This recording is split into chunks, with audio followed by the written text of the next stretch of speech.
I had an observation with respect to libraries. I visited Oxford and few other campuses in the West, and I've seen that not only in educational institutions but also in cities, the public libraries are very well maintained, established. And in India, when I go across to all the traditional temples, so just like some of the top churches in Europe and London, there is a very well established library right next to the church. But I don't see the same in India.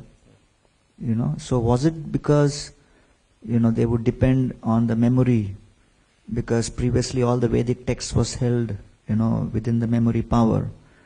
For some reason, though, when you refer to libraries in India, you only refer to Nalanda, Takshashila, and beyond that there doesn't seem to be any reference of any ancient very well established libraries or even in modern times.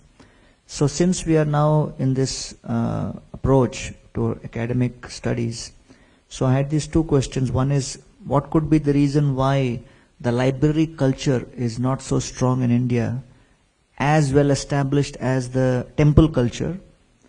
And number two is, moving forward, if BRC in India has to become the vehicle and facilitator for creating a library revolution in India, how can that be done?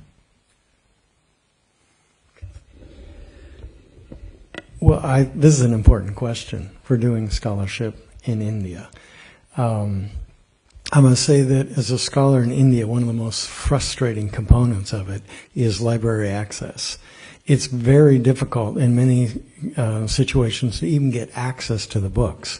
And if you get access to the books, checking a book out is impossible. And even copying a book. So when I was doing my study of Bhakti-rasa Sindhu, I was looking at texts that were composed in the same time that I thought would be useful for me interpreting the system of Raganaga Bhakti Sadhana. And I discovered a book by the name of the Raganaga Vritti.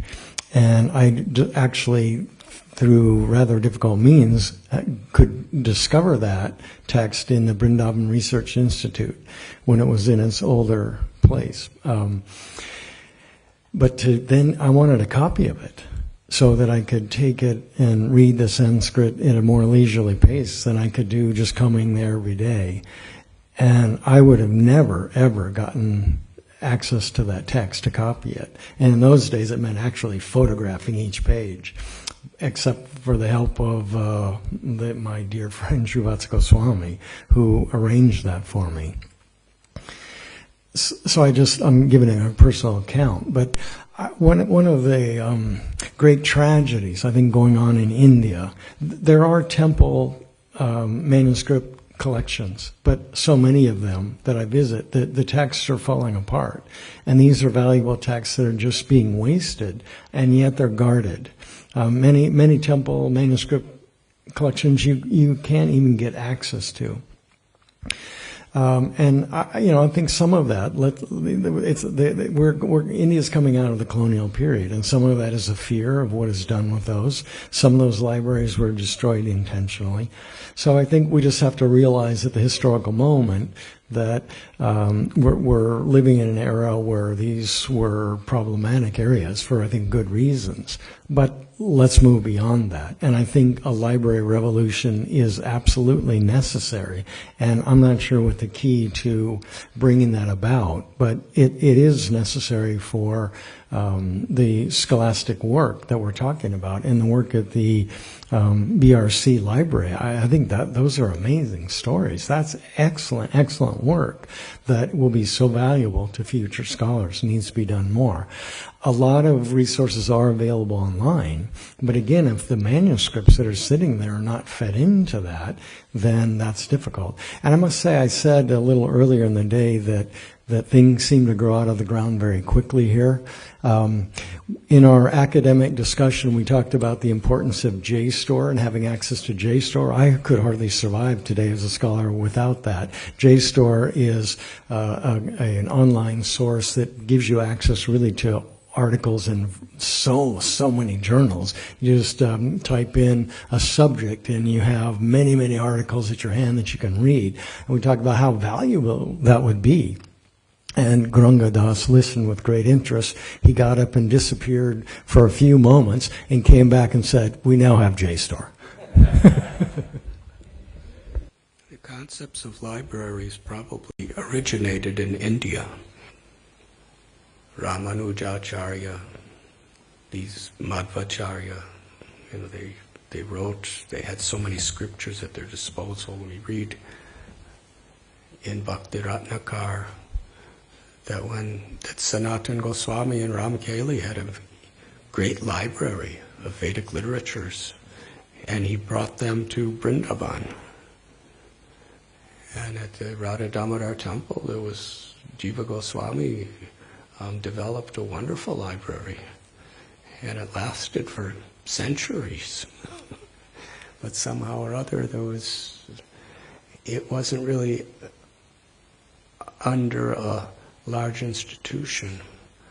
Bhakti Siddhanta Saraswati Thakur, some of his followers developed great libraries, but it ended up just in families. And after generations, whether it's Goswami families or scholar-disciple families, the descendants who helped to develop the libraries really didn't care about it. They were happy to sell for any money they could get, whatever manuscripts they were. Or they just let it get eaten by those little worms, because they really didn't care and they didn't know. So the libraries of Vedic literatures, Vaishnava literatures, religious literatures in India, that culture requires a revival. It's been there. There's so many histories of great libraries in the Vaishnava schools, but it's dissipated because of lack of care, lack of control. And if there is actually an establishment of a university where it's not just under a family and the descendants of the family, it could be developed and preserved and expanded. It could create a revival throughout India of actual religious studies libraries.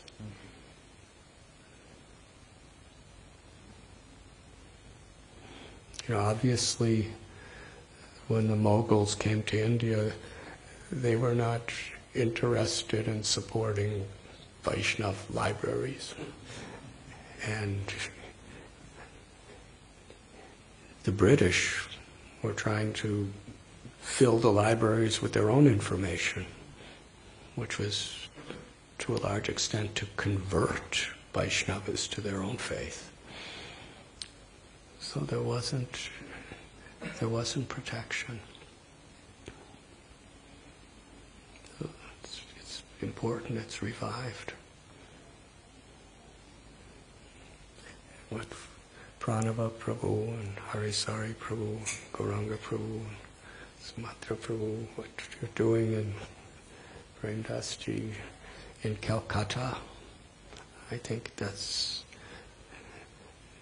invaluable. It's historical. It's foundational to education in Vaishnava studies.